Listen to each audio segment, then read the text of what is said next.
What you're about to hear is not fiction. It is not exaggerated, and it was not carried out by monsters, but by educated men working for the government.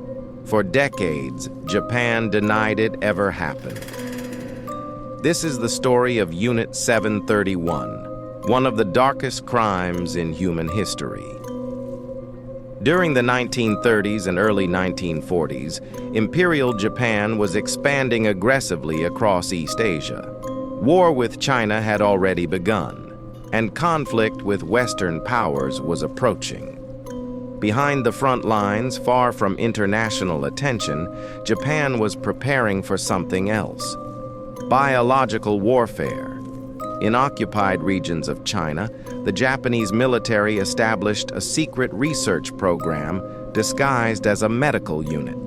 Its official purpose was disease prevention and water purification. Its real purpose was far more sinister. The program was known as Unit 731. It was led by a military doctor named Shiro Ishii, who believed that human experimentation was necessary to strengthen Japan's military power.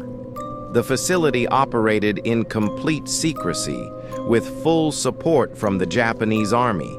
The victims were civilians taken from occupied territories, primarily Chinese, but also Koreans and others. They included farmers, prisoners, men, women, and sometimes children. Inside Unit 731, these people were no longer treated as human beings. They were referred to as logs, a term used to strip them of identity and dignity. Once someone entered the facility, there was no release, only death. Historical records confirm that prisoners were deliberately infected with deadly diseases such as plague, cholera, and typhoid. These experiments were not conducted to save lives. They were carried out to observe suffering, track symptoms, and perfect biological weapons. Victims were monitored as their conditions worsened, while doctors recorded data without providing treatment. Other experiments studied how the human body reacted to extreme cold, dehydration, and physical stress. No consent was given. No anesthesia was used. Survival was never the goal. Thousands of people died inside Unit 731, and many more suffered beyond its walls. The research did not remain confined to the laboratory. Diseases developed by Unit 731 were later tested in real-world conditions. Historical evidence shows that biological agents were released in parts of China, contaminating villages, food supplies, and water sources. These attacks caused outbreaks that killed civilians long after Japanese forces had left the area. The true death toll is unknown, and likely far higher than official estimates. When Japan surrendered in 1945, Unit 731 was quickly dismantled. Facilities were destroyed, documents were burned, evidence vanished. But the most shocking part came after the war.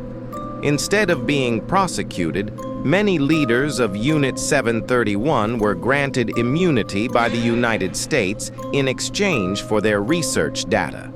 There were no public trials, no convictions, no justice for the victims.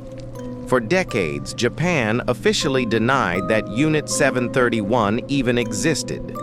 It was only years later that survivor testimonies, leaked documents, and independent research exposed the truth. Even today, Unit 731 remains controversial. Some textbooks barely mention it. Some officials continue to downplay or deny what happened. For the victims and their families, acknowledgement and accountability have never fully come. Unit 731 stands as a reminder that intelligence, education, and scientific progress do not prevent evil. When people are reduced to tools, history repeats its darkest chapters. This was not ancient history. It happened less than a century ago, History can be buried, it can be denied, but it can never truly be erased.